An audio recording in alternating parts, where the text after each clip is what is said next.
Buenas noches, gracias por brindarnos el honor de su sintonía en esta emisión de Debate Legislativo. Tengo el gusto, el honor de que me acompañen en esta mesa Arturo Ávila, diputado federal y vocero de la bancada de Morena. Bienvenido. Muy buenas noches, Pedro, con el gusto de verte, por supuesto, y con el gusto de saludar al compañero Rubén Moreira. Rubén Moreira, coordinador de la bancada del PRI, diputado federal. Gracias por estar acá. Buenas noches, Pedro, y gracias por invitarnos. Un saludo acá, Arturo. Hay dos temas importantes que ya con este inicio del nuevo periodo son prioritarios en esta discusión legislativa. Uno, el paquete económico 2026, de la economía sin duda de los temas que nos dan un norte de cómo estamos en el país, más allá de los discursos, sino en la realidad. Y otro es esta ley contra la extorsión, delito que ha venido aumentando, que tiene una cifra negra de denuncias altísima y que plantean endurecer las penas. Pero vamos a platicar primero del paquete económico 2026. El mensaje es disciplina fiscal y menor déficit. Yo les pregunto a ambos, ¿esto es realismo macro o contabilidad creativa que no aguanta el primer choque externo, Arturo? Pues es un modelo económico distinto, ¿no? Nosotros hemos puesto 3 ejes muy importantes para, de alguna manera, fortalecer la economía, pero sobre todo priorizar lo que es importante, que es la gente. Uno es la austeridad republicana. Le dimos una enseñanza al PRI y al PAN de cómo se gobierna, ¿no? De cómo dejar atrás los excesos, de cómo dejar atrás todo lo que la gente repudiaba, ¿no? Salarios altos, Estado Mayor Presidencial cuidando a un presidente, más de 8,000 personas, aviones presidenciales, grandes cuerpos de escoltas acompañando a gobernadores, a presidentes, a secretarios de Estado y por supuesto, ¿no?, el sello del PRI y el sello del PAN, ¿no?, gobernadores que saquearon a sus estados, ¿no? El primer tema es, seguiremos impulsando la austeridad republicana, que hoy no solamente es un tema constitucional, sino que además entiendo que el propio Poder Judicial está buscando fortalecer también. El segundo tema importante pues, es darle mucha fortaleza a la inversión pública. Mientras ellos hacían bardas, porque son el PRIAN, bardas con la idea de ser una refinería, o mientras se anunciaba un tren de Toluca a Santa Fe y de Santa Fe a Toluca, que nunca pudieron concluir porque pues, se robaban todos los recursos, nosotros acabamos demostrando que sí se puede hacer un tren Maya, que concluimos la obra que nunca concluyeron, el tren Insurgente, que podemos hacer caminos artesanales en las zonas más marginadas del país, que una refinería sí la terminamos, que incluso si hay necesidad de comprar una refinería en Estados Unidos, la compramos, sin que haya cochupos, ¿no? Que podemos hacer, por ejemplo, una ruta de logística comercial a través del tren del Istmo de Tehuantepec también, obras que son muy importantes. Y el tercer tema, y el sello de nuestro gobierno, es la ampliación de los programas sociales, las transferencias directas, esas que el PRI y el PAN, por un lado, rechazaban, esas que criticaban, esas que decían que no se tenía que dar a la gente, nosotros vamos a seguir impulsando. Adultos y adultos mayores, gente con discapacidad, jóvenes a través de la beca Rita Cetina y seguiremos ampliando el programa de salud casa por casa y otro tipo de programas sociales que seguirán siendo derechos constitucionales y que a diferencia de ellos la gente sí ve. Entonces, sí, sin duda a esto se le llama prosperidad compartida. Rubén. Bueno, más allá de discursos, de narrativa, 3 cosas terribles. La primera, la presidenta recibió un costal de problemas de Andrés Manuel López Obrador, que se acomodan en 3, 4 cosas. La primera, el gobierno no tiene dinero, está quebrado. La segunda, el país no crece.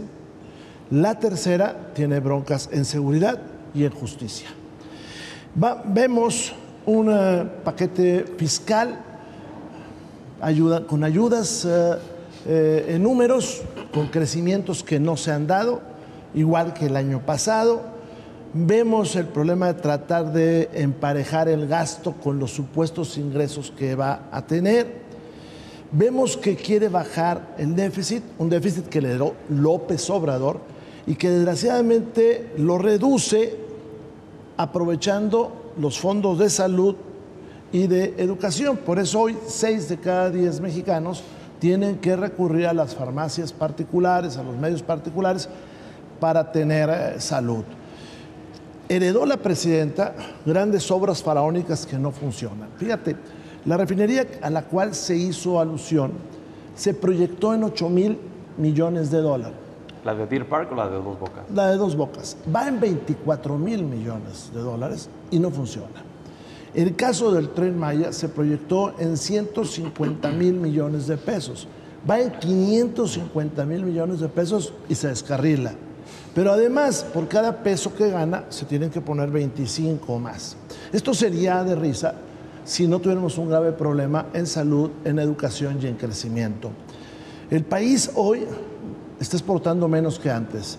El país hoy está importando menos que antes. Y este es el fracaso de este famoso Plan México que decía que íbamos a reducir importaciones. Y en la realidad esto no está sucediendo.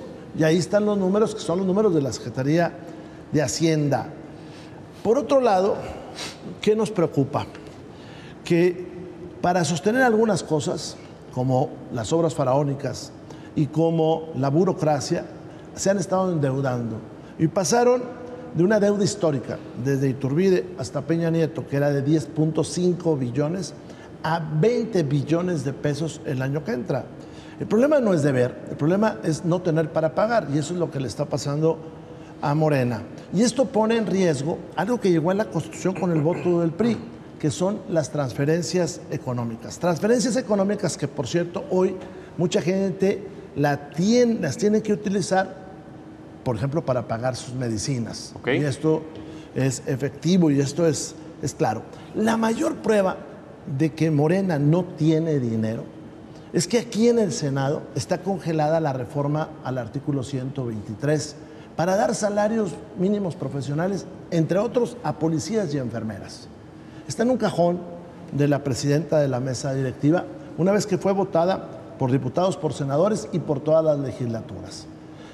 ¿Por qué eso que dijo el 5 de febrero del año pasado, con bombo y platillo, López Obrador, no se ha publicado? Porque no tienen dinero.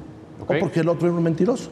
Permíteme ahí, te pregunto directamente, ¿hay dinero en el país para poder sostener más allá de los programas sociales Te lo y todo esto? rápidamente, pregúntale a la gente, a la que ellos no van a tocarles la puerta. No, pero ¿hay dinero para seguir con esto? Sin duda que hay dinero. A ver, estamos hablando, fíjate, de una deuda del 49.7% del Producto Interno Bruto.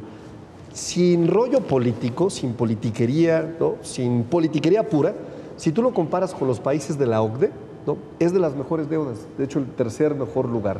Si tú lo comparas con economías como la japonesa, por ejemplo, como la de Estados Unidos, equivalen a la mitad y en algunos casos a una cuarta parte del endeudamiento que tienen estos países.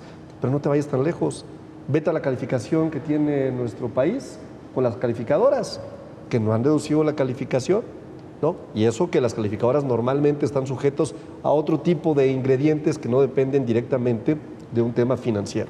Entonces, esta retórica de decir que el país no tiene dinero, que no va a crecer, por ejemplo, yo siempre digo, bueno, pues vamos a compararlo con indicadores de gestión, porque cuando hablamos de crecimientos de un dígito, pues tendríamos que voltear a ver al crecimiento de las 20 economías más importantes del mundo, ¿no?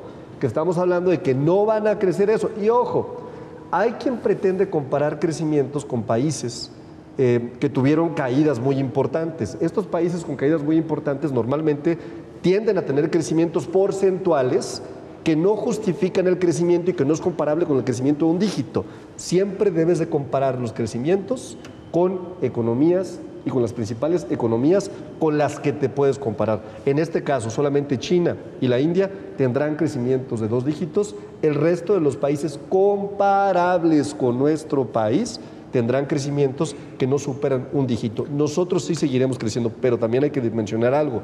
No solamente se trata de crecer, porque en la época de Ernesto Zedillo, cuando no les importaba absolutamente nada, sino los indicadores económicos para que se pudieran endeudar, ¿no? A través del Fondo Monetario Internacional, la teoría tecnócrata a su máxima expresión, no volteaban a ver indicadores de desigualdad social y no les importaba el tema de la pobreza.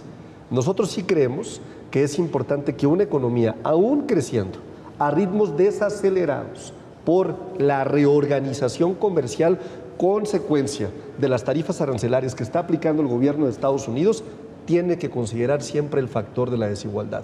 Y hay un índice, no lo digo yo, el índice Gini, que es atribuido a un estadista italiano, que te va diciendo efectivamente cuál es la reducción de la desigualdad.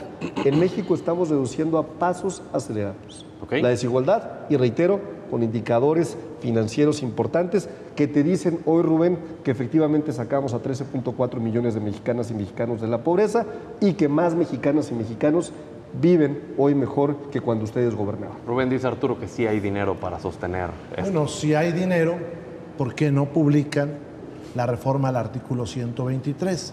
Un policía municipal en promedio en este país gana 8,000 pesos, en promedio.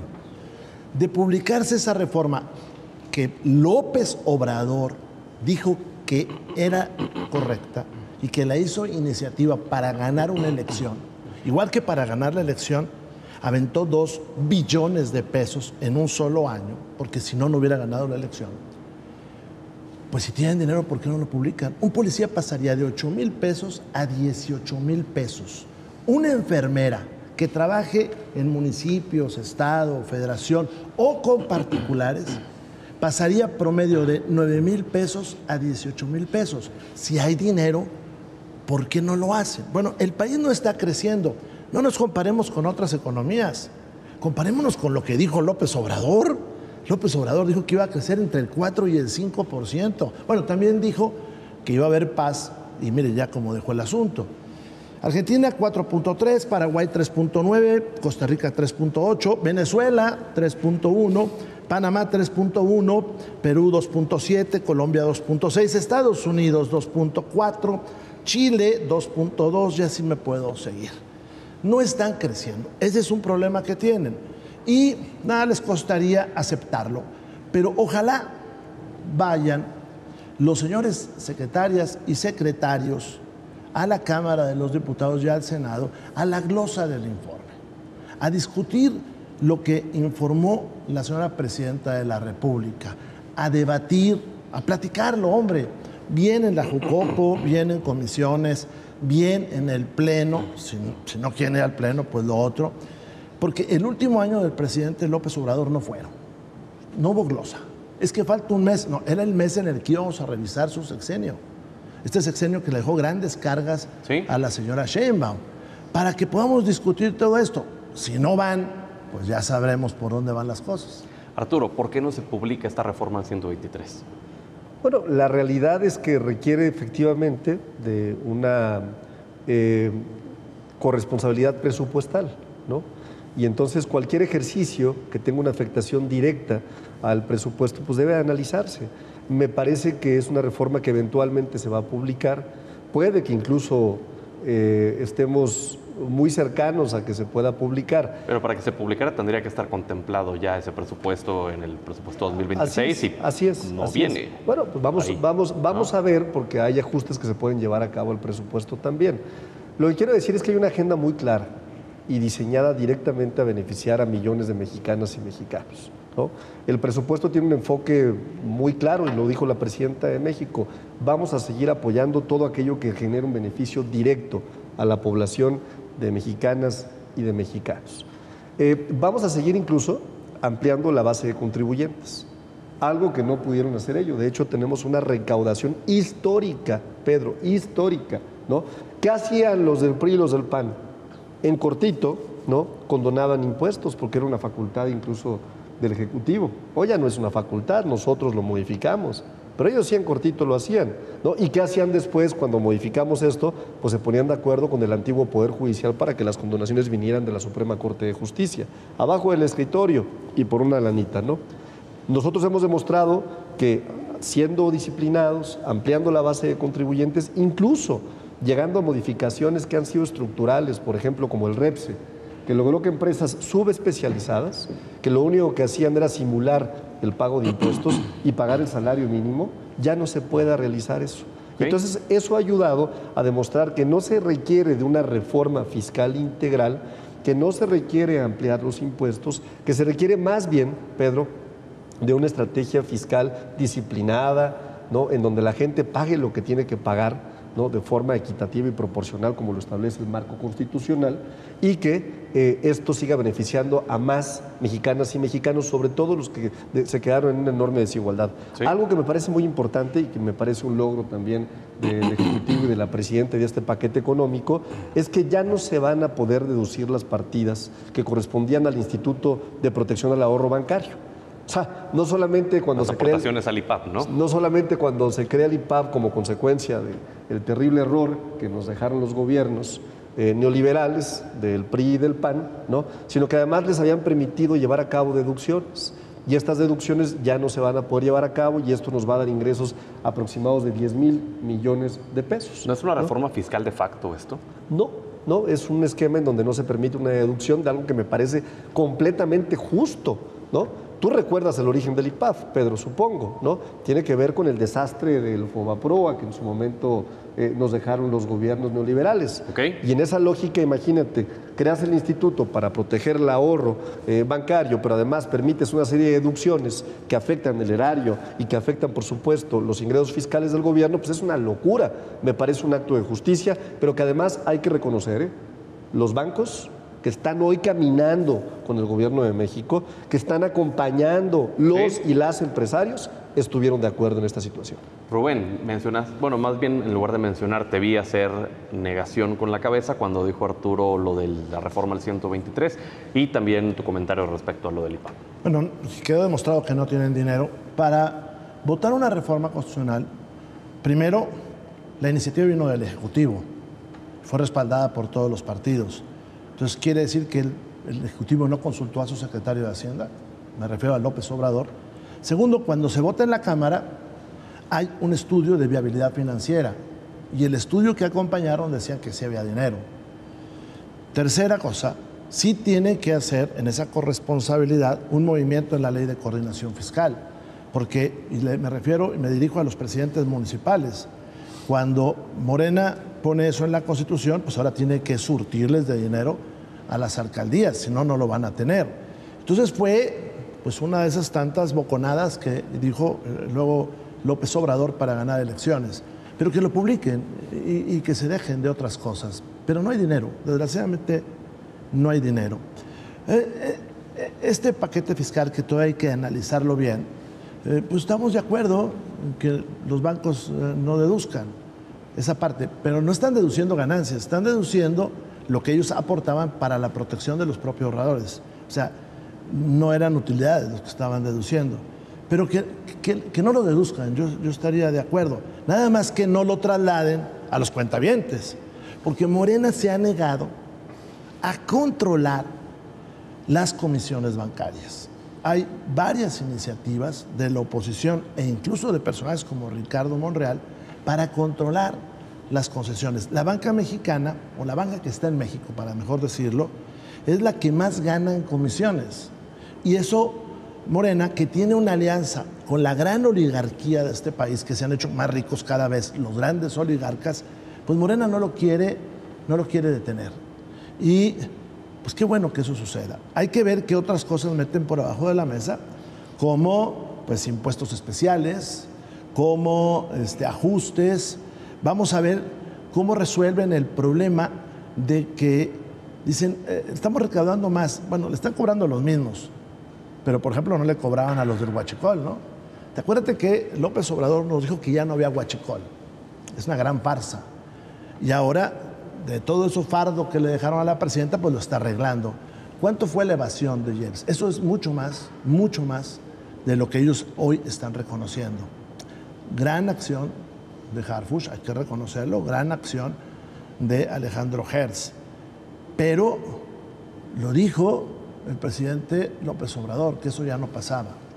Entonces, vamos a ver cómo se arreglan las leyes aduaneras. Yo esperaría que sacaran a la Marina de la operación de muchas actividades administrativas. ¿Por qué se dio ese tema del huachicol, ya que andamos ahí? Pues muy sencillo, porque López Obrador, que era un bocón, dijo que él iba a poner la gasolina a 10 pesos.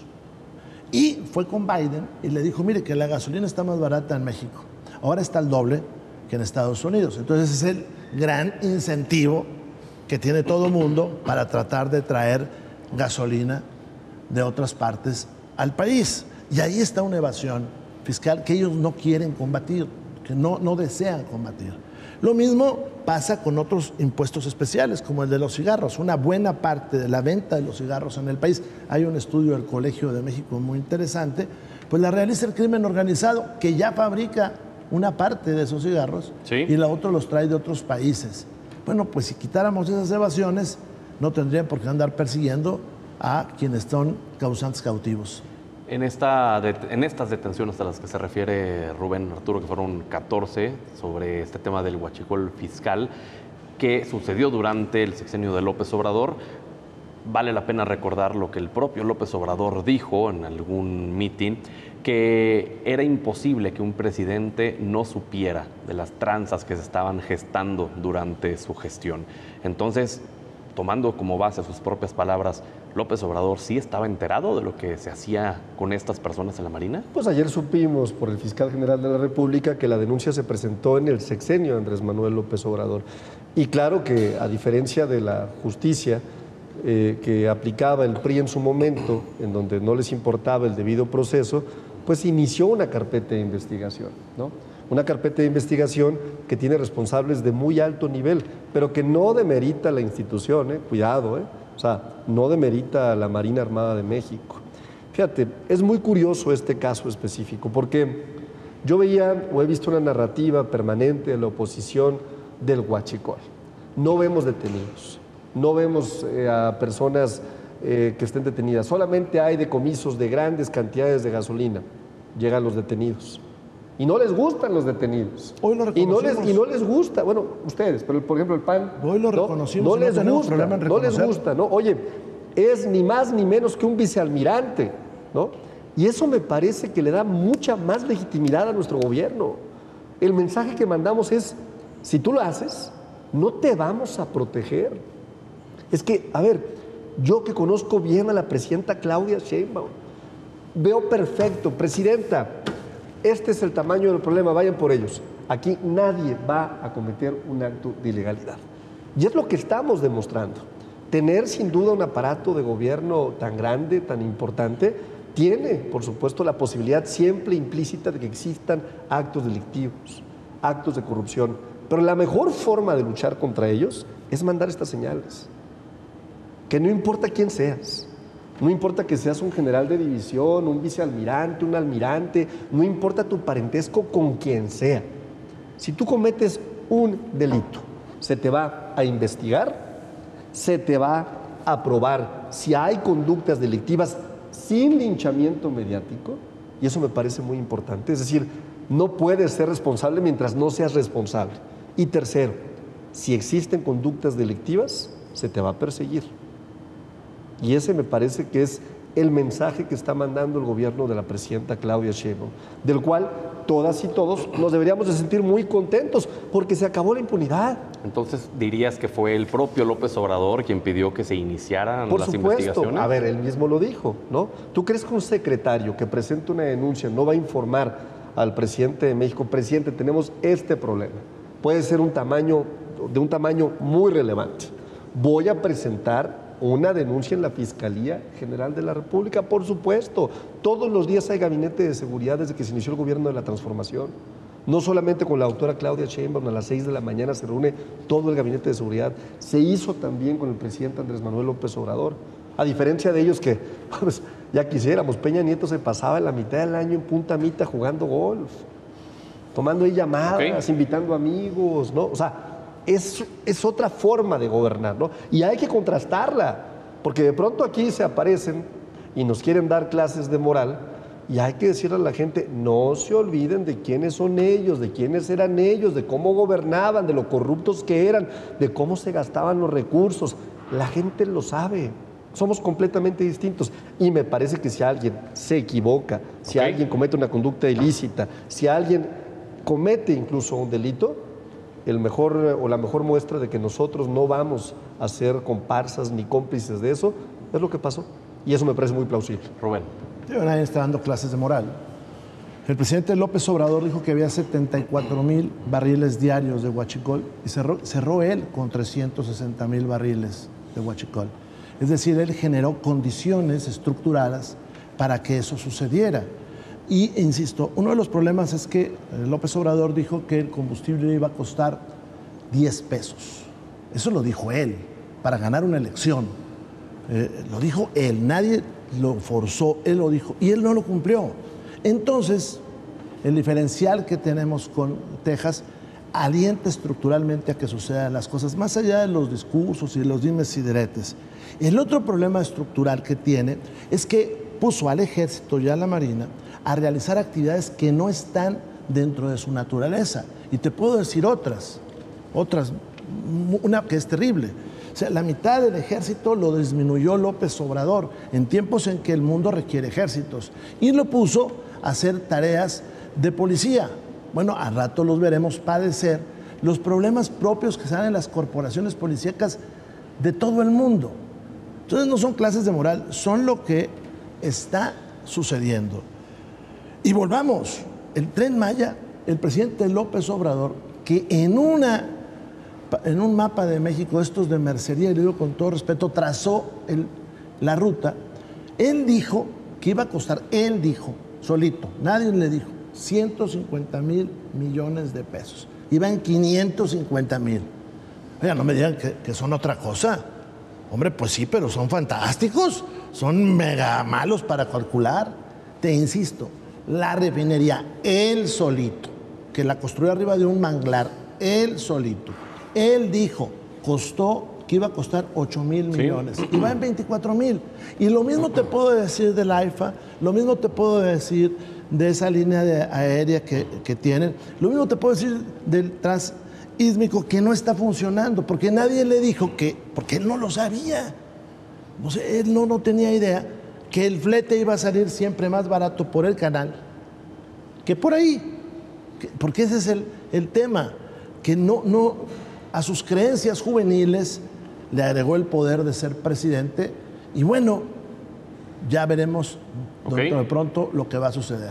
A ver, hablemos rápidamente de esta ley general contra la extorsión, porque en México la cifra negra de denuncias es del 93% y en lo que concierne solo a este delito hay estimaciones del 96-97%. Lo que se plantea con esta ley es un endurecimiento de penas, pero parecería que falta algo en medio, porque digamos, la problemática es el 97% de cifra negra. La solución es el endurecimiento de penas. Pero ¿cómo esto de en medio le puede dar a la gente la confianza para poder efectuar denuncias, para que se pueda llevar todo el proceso hasta que alguien pueda tener una pena más severa si es capturado por el delito de extorsión, Arturo? A ver, primero yo celebro que el gobierno de México nuevamente esté haciendo acciones específicas para luchar contra el único delito que ha crecido. El único. El resto de los delitos han disminuido. Y no lo digo yo, lo dice información que alimentan los gobiernos de los estados a través de sus fiscalías, ¿no? Del PRI, ¿no? Coahuila, por ejemplo, manda esa información.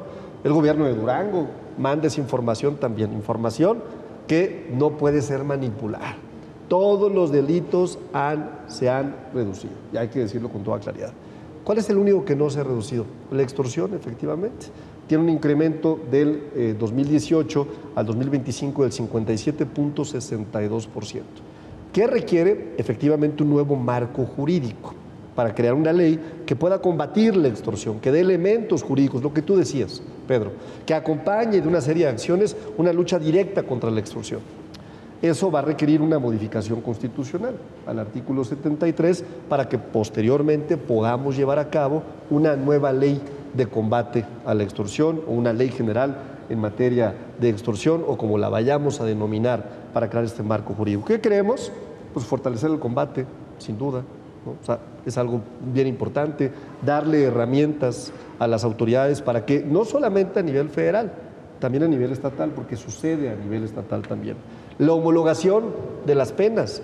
Hoy un delito que en Oaxaca da de 1 a 3 años de prisión, en Chihuahua, por ejemplo, tiene 5 y en Coahuila tiene más todavía el delito de la extorsión, ¿no? O sea, hay una tipificación que no está homologada en cuanto a la pena por el delito de extorsión y esto va a funcionar también. Una protección efectiva, una protección de las víctimas también, una articulación de recursos y estrategias clara también que pueda funcionar y con eso poder reducir la cifra negra. Por eso yo digo que siempre que hay acciones de índole legislativo que vayan a acompañar acciones operativas o ejecutivas para poder disminuir el único delito que no hemos podido reducir, pues me parece algo que tiene que aplaudirse y ojalá, ¿no? Y nos acompañen en esta iniciativa el grupo parlamentario del Partido Revolucionario Institucional, ojalá nos acompañe también el Partido Acción Nacional, porque no veo cómo no podrían acompañar una acción legislativa que va a tener sin duda un beneficio sobre las y los mexicanos. ¿Lo van a acompañar, Rubén? A ver, hay que poner varias cosas sobre la mesa. La primera, vamos a acompañar la reforma constitucional. Ese no tiene problema.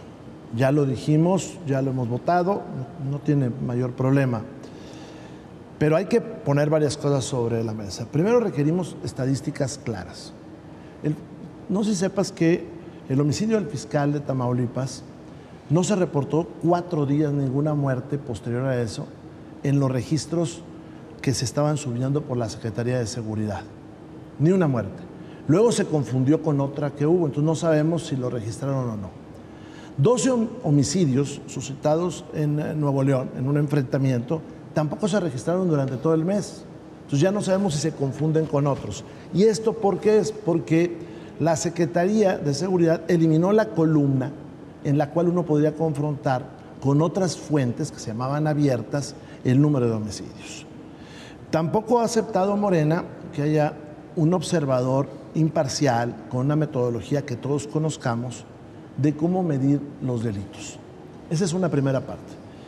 Una segunda parte es que tenemos que evitar varias cosas. Primera, que las autoridades dejen de atenderlo en su ámbito de acción. Es decir, que los gobernadores no se vayan a volver ociosos. 2, hay que evitar el populismo penal. La variación de las penas está ligada también a la forma de concebir cada sociedad. Somos una federación. Los últimos gobiernos de todos los partidos han tratado de terminar con la federación, es decir, con los estados, de todos los partidos. Y lo tiene que admitir Morena, porque lo estoy admitiendo yo del PRI y porque el PAN también lo hizo. Y eso no es bueno ni sano para el país. Ahora ha llegado a límites extraordinarios. Entonces el populismo penal hay que tener cuidado, porque si tú empiezas a subir las penas, no necesariamente hay más seguridad. Tercero, la ley general debe de tener una mejor distribución de recursos, porque se enfrenta al crimen con los recursos. El dinero que tiene la federación no es de la federación, es de los estados, porque los impuestos se causan donde hay actividad económica. Pero en este país, todos los partidos se han traído el dinero al centro y luego lo regresan poco. Entonces tenemos que ver cómo se van a distribuir esos recursos. Otra cosa que hay que poner sobre la mesa es cómo va a ser la colaboración. O sea, cómo van a colaborar estados y federación para evitar lo primero que dije, es decir, que haya alguien que se empiece a hacer un lado. Claro. Que eso es lo que le está pasando al señor Harfuch. O sea, el señor Harfuch empieza a tener buenos resultados. Sí, pero los gobernadores no le ayudan, me refiero a la mayor parte de ellos. Sino cómo es posible que no puedan arreglar Sinaloa con todos los efectivos que tienen ahí y con 2,000 muertos en un año. Ah, bueno, pues porque el gobierno de estado no ayuda, porque algunos gobiernos municipales tampoco. Entonces tenemos que quitarnos en esas partes que son políticas de estado las diferencias partidistas. Ahora, con arcas locales presionadas, ¿de dónde va a salir el dinero, el presupuesto para estas unidades antiextorsión, también para la protección de víctimas? A ver, está contemplado en la Estrategia Nacional contra la Extorsión que estén acompañados de recursos económicos. Entonces me parece que es algo que está contemplado para poderlo atender. Es una prioridad del gobierno de la doctora Claudia Sheinbaum. Y yo concluiría diciendo que celebro, que el grupo parlamentario del PRI nos acompañe en esta reforma constitucional. Ojalá y también podamos tener el mismo acompañamiento cuando se cree la ley que va a combatir este delito, la extorsión. Y al margen de las diferencias que de pronto se ven, ¿no?, con un Alito Moreno que anda en Estados Unidos, que ahora de porro se fue entreguista, que hace videos de 3 segundos para demostrar que entra o no entra, pero no sabemos ni con quién entra o con quién va. Me imagino que es el que se pone ahí en la puerta de la Casa Blanca, da 2 pasos para adelante, grábame un poquito y es lo que sube, ¿no? Que contrasta literalmente y radicalmente con los gobernadores del PRI. Ayer, por ejemplo, Esteban Villegas, o antier, si no me equivoco, antier, decía, yo soy claudista, orgullosamente, y pido un aplauso para nuestra presidenta. O sea, hay un PRI, me Hasta parece... Manolo Jiménez, incluso. Manolo dijo lo mismo, digo, incluso ya hay 2 claudistas ahorita, ¿no?, del PRI. Y me parece que está en la ruta de que les quita la argumentación a los del Comité Ejecutivo Nacional del PRI, que se andan inventando unas historias de narcoterrorismo, de unas cosas que dices, no puede ser. O sea, incluso invocan al ridículo más importante, ¿no? Cuando yo veo las fotos de que andan haciendo estrategia y al siguiente día Gutiérrez Mancilla vuelve a subir un X tratando de calificarme vocero del narcotráfico.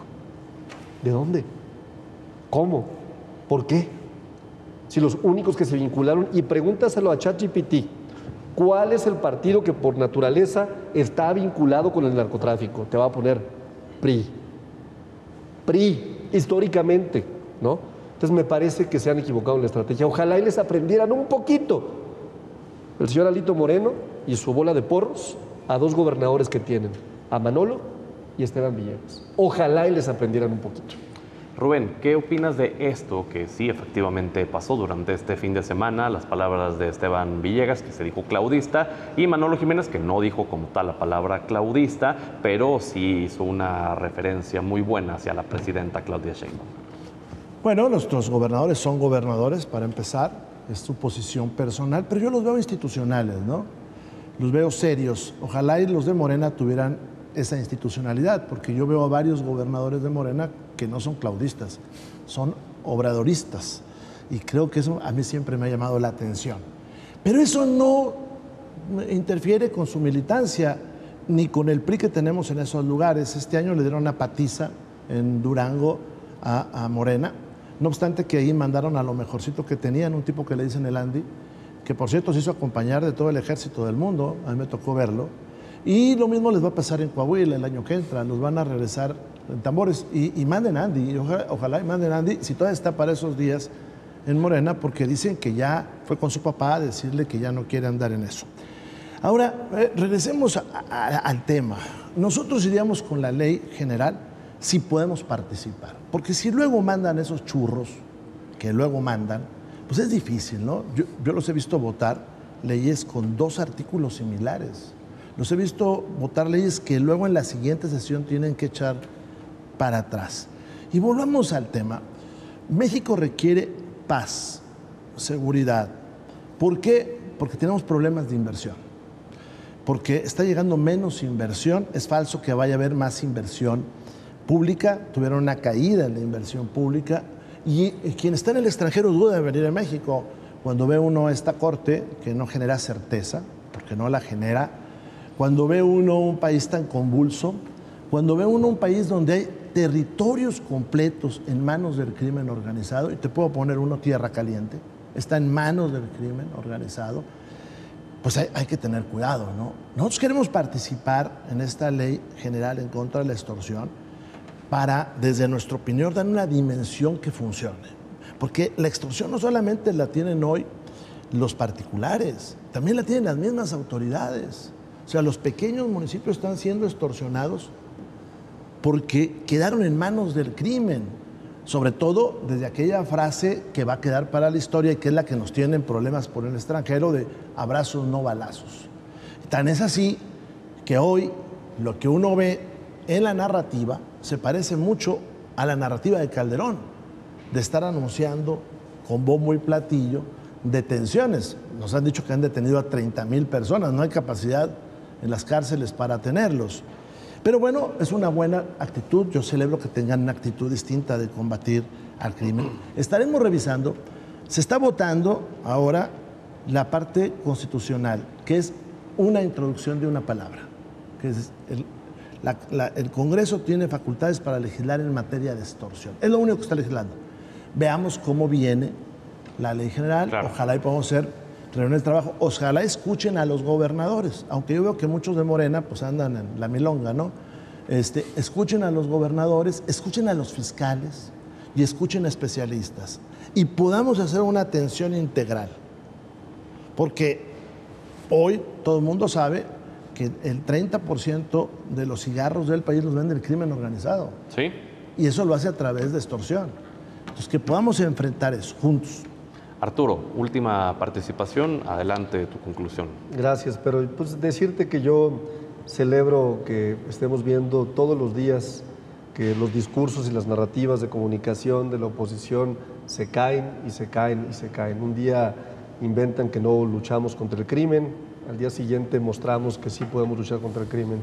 Un día dicen que no hemos atendido los problemas más importantes de la gente y al siguiente día demostramos que hemos sacado a 13.4 millones de mexicanas y mexicanos de la pobreza. Un día nos dicen que estamos quebrados y otro día, pues si le preguntas a la gente allá afuera, el 80% de las y los mexicanos reciben una transferencia directa en pensión para adultos mayores, adultos, gente con discapacidad, jóvenes, de los que llamaban ninis, y por supuesto la beca Rita Cetina, salud casa por casa, más de 20,000 médicos, enfermeras visitando las casas y otros programas que han sido fundamentales como Sembrando Vidas, que forman parte de un sello muy específico. La gente no se la cree, no les cree eso.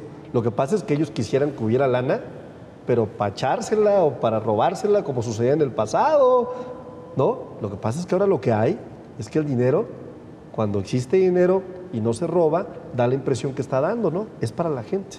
Y por supuesto que estamos impulsando obras de infraestructura sin precedente. Yo no estoy de acuerdo con lo que dice Rubén, de que estas obras faraónicas, no, me parece que primero tú no puedes ponderar las obras del gobierno o de un estado en una visión empresarial, porque tienen sin duda una visión de largo plazo, de un impacto social de largo plazo, de costos que a lo mejor van a implicar la generación de empleos. Yo reto a Rubén que en esos recorridos que le encanta hacer en el último vagón del Tren Maya, ¿no? Y donde les piden ahí que se salgan a los compañeros o a las compañeras de ese tren, que se bajen las comunidades y que le pregunten a la gente cómo era su vida antes y después. Y te vas a llevar una sorpresa, Rubén, cuando veas que la gente está muy agradecida con el gobierno de la transformación por haber logrado conectar ni más ni menos que a varios estados del sureste de la República, porque 500,000 personas participaron en la construcción de este tren, que sin duda, a pesar de sus malos deseos, a pesar de su negatividad, va a dar resultados. Y además vamos a empezar ya con obras de infraestructura de trenes de pasajeros a varios estados de la República, lo que cualquier país de primer mundo tiene, nomás que no se les olvide, que ellos privatizaron los trenes, que acabaron con los trenes de pasajeros, ¿no? No les gusta que se los digamos, porque saben que gobernaron muy mal y que hoy allá afuera no es una casualidad que 8 de cada 10 mexicanas y mexicanos digan estamos con el gobierno de la transformación. Rubén. Rápidamente, ojalá ese mundo de fantasía estuviera en la realidad. Nomás le quiero decir a Arturo que todos esos lugares ya estaban comunicados y que por eso no se sube la gente al tren. Eso es para empezar.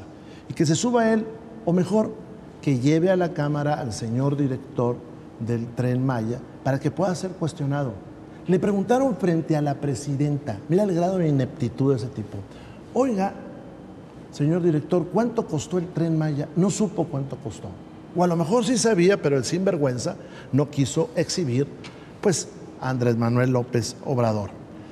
El problema no es hacer las obras, el problema es que consumieron todo en esas obras, el problema es que son obras que estaban en la mente de una persona, pero no con estudios financieros, no con estudios de la posibilidad factible de hacerse. Ese fue el problema.